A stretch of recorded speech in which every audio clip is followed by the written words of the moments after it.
apresentar. Tá, pessoal, então desculpa pelo transtorno mais uma vez e agradeço pela oportunidade. Então, esse estudo é fruto da minha dissertação de mestrado, orientado pela professora Larissa Berti, intitulado Por Análise Ultrassonográfica Qualitativa e Quantitativa das Produções das Líquidas Alveolares de Crianças Falantes do Português Brasileiro. Bom, dentre as classes fônicas, as líquidas têm sido considerados os sons mais complexos das línguas, sendo os últimos da aquisição fonológica e estando comumente envolvidos nos processos fonológicos de simplificação. Uma possível explicação para a aquisição tardia e a grande incidência de erros envolvendo essa classe se dá justamente devido à sua possível complexidade articulatória. Inúmeros estudos têm sido realizados com a utilização da ultrassonografia de língua na caracterização das produções das líquidas para diversos idiomas, e eles vêm evidenciando a presença de duplos gestos para essa classe.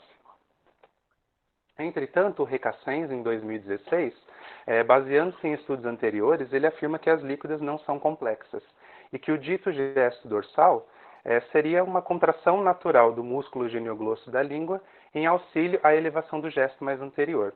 E também que variabilidades na produção na classe das líquidas alveolares poderiam dar a impressão de duplos gestos.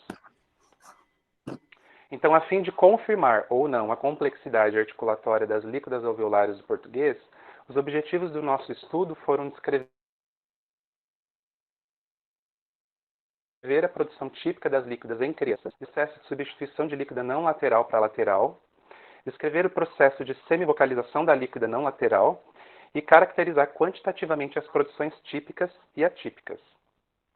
As hipóteses que a gente levantou para esse estudo seria de que a produção típica das crianças se assemelharia à produção típica dos adultos, conforme descrito por Barberena e seus colaboradores e Lima e seus colaboradores.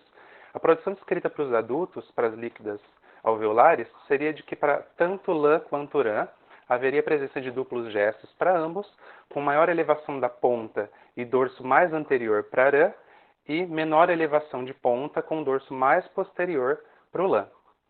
Para as produções com simplificação, inspirando-se nos achados de Dick em 2007, o processo de substituição de rã por lã ocorreria a partir da presença de dois gestos articulatórios para ambos, mas em magnitudes diferentes. O processo de semivocalização ocorreria a partir da presença de apenas um gesto de língua ou de uma fusão gestual. E os dados quantitativos mostrariam que a altura da porção anterior da língua seria maior em rã e da porção posterior maior para lã em todas as produções, típicas e atípicas. Então, foi selecionado de um banco de dados produções de fala dos sons de lã e de rã de 30 crianças de ambos os sexos, com idades entre 4 e 9 anos, que foram divididas em dois grupos.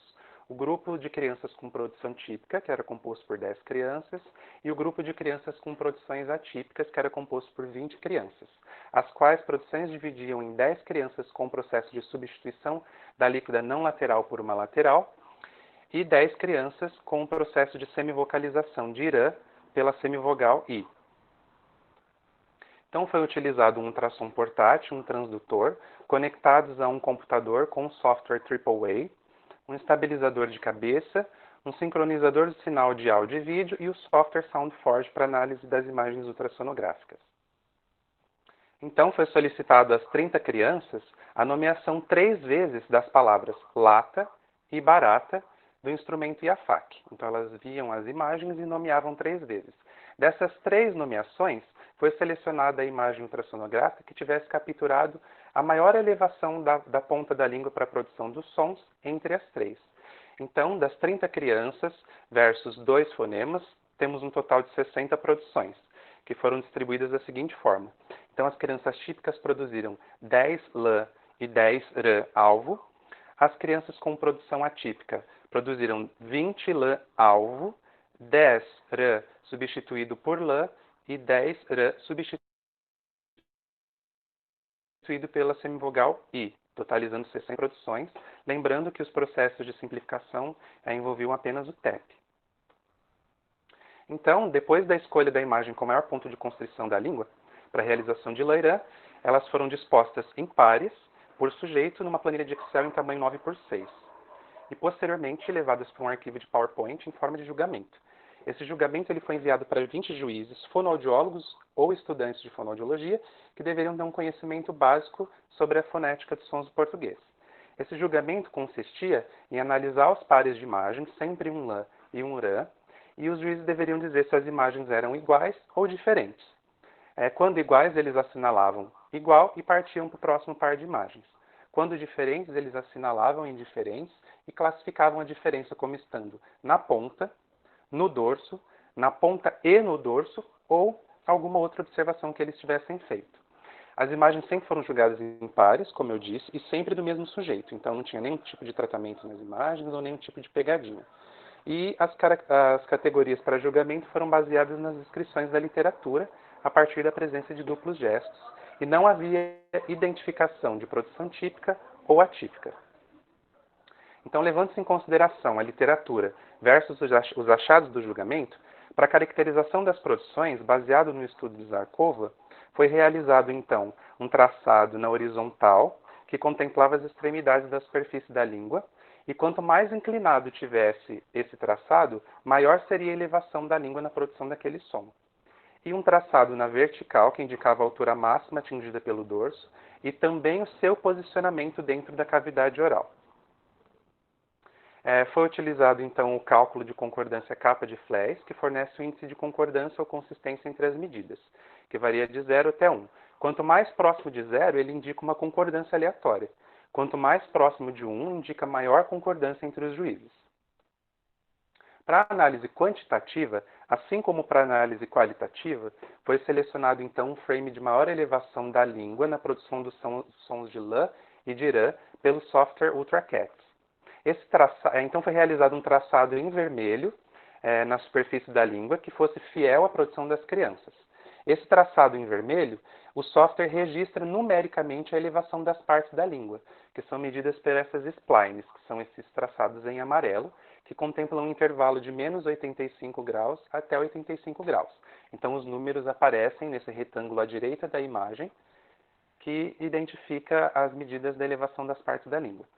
E após isso, os dados eles são extraídos de uma planilha de Excel, e a partir desses dados é encontrado o centro da distribuição, que é marcado como ponto zero, e o que fica à esquerda de zero é a parte anterior da língua, e o que fica à direita de zero é a porção posterior da língua.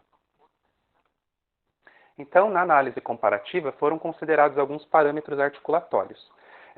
Alguns parâmetros mais globais, como a altura média da porção anterior e a altura média da porção posterior, e algumas medidas relativas, como a razão entre a porção anterior e posterior e a razão normalizada entre a porção anterior e posterior. Essas medidas mais relativas, elas são uma transformação nos números para minimizar variáveis, como diferenças de tamanho de trato ou diferenças de tamanho de língua, conforme proposto por Oliveira e Bert em 2018. Então, foi realizado um tratamento estatístico descritivo, o teste T, a fim de verificar se há diferença estatística significativa a partir dos valores de média da porção anterior e posterior para as produções de lã e rã, tanto típicas quanto atípicas. Estabeleceu-se o valor de alfa como menor que 0,05. Então, nos resultados, na comparação das imagens ultrassonográficas, houve uma concordância de 0,94, que é indicando uma confiabilidade quase que perfeita, dizendo que as imagens são diferentes. E na classificação da diferença entre as imagens, houve uma concordância de 0,63, indicando uma confiabilidade moderada de que essa diferença reside tanto na ponta quanto no dorso. Na caracterização dos julgamentos dos juízes, em função da natureza das produções, então, na comparação das imagens, 93,3% delas foram julgadas como sendo diferentes, e 55,3% que essa diferença residia tanto na ponta quanto no dorso. Então, foram definidas a caracterização das produções como havendo duplos gestos para ambos os sons, nas produções típicas, tanto para lã quanto para rã, onde lã apresentou ponta menos elevada que rã e o dorso mais posteriorizado, conforme mostra essa primeira figura. E o rã típico, a ponta mais elevada que lã e o dorso mais anteriorizado, conforme mostra a segunda imagem. Com isso, um padrão predominante, mais recorrente, que ocorreu em 90% dos pares de imagens. As produções com substituição de IRã por Lã, a produção de Lã aconteceu então a partir da presença de duplos gestos, com ponta menos elevada e um dorso mais posteriorizado. E o IRã, resgatado como Lã, a ponta da língua encontrou-se sutilmente mais elevada e o dorso mais anterior que o alvo Lã. Então é o mesmo padrão conforme descrito para as produções típicas, porém com uma diferença de magnitude na elevação da ponta da língua. As produções com semivocalização de IRã, então, a produção de Lã aconteceu com elevação de ponta e um dorso posteriorizado, e o IRã, resgatado como a semivogal I, apenas uma elevação da porção medial da língua, o corpo da língua, conforme mostram as imagens. Na análise quantitativa, para as produções típicas, apenas a medida de razão apresentou significância estatística, indicando nesse parâmetro que houve maior elevação da língua para Rã do que para Lã nas produções típicas. O gráfico que ilustra, então, as diferenças encontradas. Para as produções com substituição de líquidas, não houve diferença estatisticamente significante na comparação dos parâmetros. E para as produções com semivocalização, os parâmetros de altura da porção posterior, razão entre porção anterior e posterior e razão normalizada entre porção anterior e posterior apresentaram significância estatística, indicando que houve maior elevação da porção posterior para Lã-alvo, e de forma geral, os dois parâmetros de razão indicaram maior elevação para I, fruto da substituição de IRã, quando comparado ao Lã-alvo. E os gráficos que ilustram essas diferenças observadas. Então, quanto à confirmação das hipóteses, as produções típicas assemelhariam-se ao mesmo padrão descrito para os adultos, foi confirmada. O processo de substituição de líquidas corresponderia à presença de dois gestos com diferença de magnitude, foi confirmada. O processo de semivocalização decorreria da presença de apenas um gesto ou de uma fusão gestual, foi confirmada. E os dados quantitativos, a altura da porção anterior seria maior em Rã e a altura da porção posterior maior em Lã em todas as produções, foi parcialmente confirmada, visto que o processo de substituição de líquidas não apresentou significância estatística e também não houve para a porção anterior das produções semivocalizadas. Então, algumas considerações. Tanto as produções típicas quanto atípicas apresentaram padrões predominantes, mas pode haver variabilidades nas produções. O processo de substituição de líquidas, os áudios foram julgados como iguais. Então, um Lã-alvo e um Lã fruto da substituição de IRã. Entretanto, as imagens ultrassonográficas apresentaram, em aspectos articulatórios, imagens diferentes, o que nos leva a crer que existe um contraste encoberto nas produções dessas crianças. A análise quantitativa, para as produções com substituição de líquidas, não mostrou uma diferença estatística significante. Talvez essa diferença muito sutil no grau de elevação da ponta não tenha sido possível de se registrar numericamente. Proctor, em 2011, analisando a produção da oclusiva coronal D, não foi observado a presença de um componente dorsal ou de uma contração mais posterior, mesmo que tenha o mesmo ponto articulatório das líquidas desse estudo. Mello e seus colaboradores, em 2016, ao analisar a produção típica das oclusivas alveolares T e D do português, a partir de uma análise ultrassonográfica, afirma que espera-se um direcionamento da língua para a região anterior da cavidade oral, paralelamente à elevação da ponta. E o nosso estudo na análise das líquidas, a gente pode observar que o dorso foi elevado em diferentes sentidos. Fatos estes que caracterizam a constrição dorsal como sendo um gesto articulatório das líquidas alveolares e tendo uma implicação linguística, né, naquilo que se resgata auditivamente. Então, as produções típicas e atípicas para as produções de Lã e IRã foram consideradas diferentes em 93%. A diferença residiu, em sua maioria, tanto na ponta quanto no dorso, confirmando a presença de duplos gestos e a complexidade articulatória das líquidas, visto que o dorso foi responsável por diferenciar 88% das produções típicas entre Lã e IRã, 75% das substituições de IRã por Lã e 85,5% das produções semivocalizadas. Então, o gesto dorsal desempenha um papel importante na aquisição dessa classe, que ao deslocar-se em diferentes posições, mais anterior ou mais posterior, aliado aos demais aspectos inerentes às produções da classe das líquidas, interfere no que é resgatado auditivamente, sendo o gesto essencial para a produção das líquidas. Então, a conclusão desse estudo é que as consoantes líquidas alveolares do português são segmentos complexos, sendo observado 2 gestos simultâneos, e que o gesto posterior de língua esteve presente em diferentes configurações, mais anterior ou mais posterior dentro da cavidade oral, tendo implicância no que se resgata auditivamente. A ultrassonografia de língua foi sensível para caracterizar as diferenças qualitativamente para todas as produções e quantitativamente para as produções típicas e com semivocalização.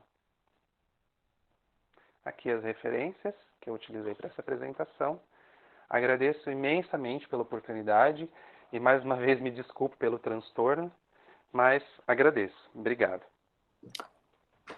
Obrigado, Cássio. Eu vou liberar o microfone, então, para quem quiser perguntar. Nós vamos ter uma pergunta só agora e depois, talvez no final da sessão a gente tem mais. Mas no documento vão ficar todas as perguntas. Se alguém quiser abrir o microfone, senão eu vou passar para a próxima. Gustavo Nishida está digitando lá. Espera ele. Ou ele podia falar oral, né?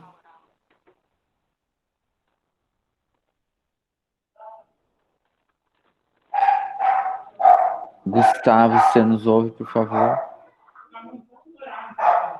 Talvez esteja sem microfone? Ah, tá.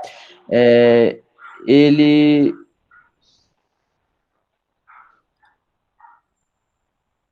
Acho que ele não terminou a pergunta.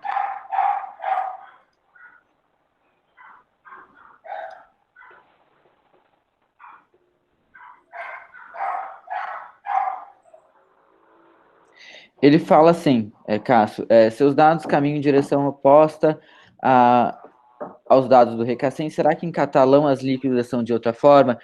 E aí eu queria, justamente a pergunta que eu ia fazer também, já só vou complementar a pergunta dele, que é o seguinte, assim, parece que você faz uma relação direta entre ao padrão articulatório, né, com a complexidade desses movimentos, desses gestos envolvidos, com uma representação abstrata como segmento complexo. Eu queria te ouvir falar sobre isso e que eu acho que é mais ou menos isso que o Gustavo está falando, né? Quando você está fazendo uma relação com os dados do Recasem e o funcionamento nas línguas em geral, e no caso aqui do catalão, né? Sim. Eu acho que o argumento mais forte que a gente talvez utilize para poder justificar a complexidade articulatória das líquidas é que a gente vê que o dorso se posicionando em diferentes posições dentro da cavidade oral, ele talvez mostre que seja um auxílio à elevação da ponta mais alta ou mais baixa e tendo interferência direta naquilo que se resgata auditivamente. Então, nos leva a crer que talvez na aquisição, a ponta da língua tenha um refinamento mais tardio e o dorso se marcando como mais anterior ou mais posterior auxilia nesse processo como um todo, né? Então a gente talvez justifique a complexidade das líquidas nesse sentido, porque é um padrão que ocorreu, apesar das variabilidades, com grande recorrência e que talvez justifique essa complexidade.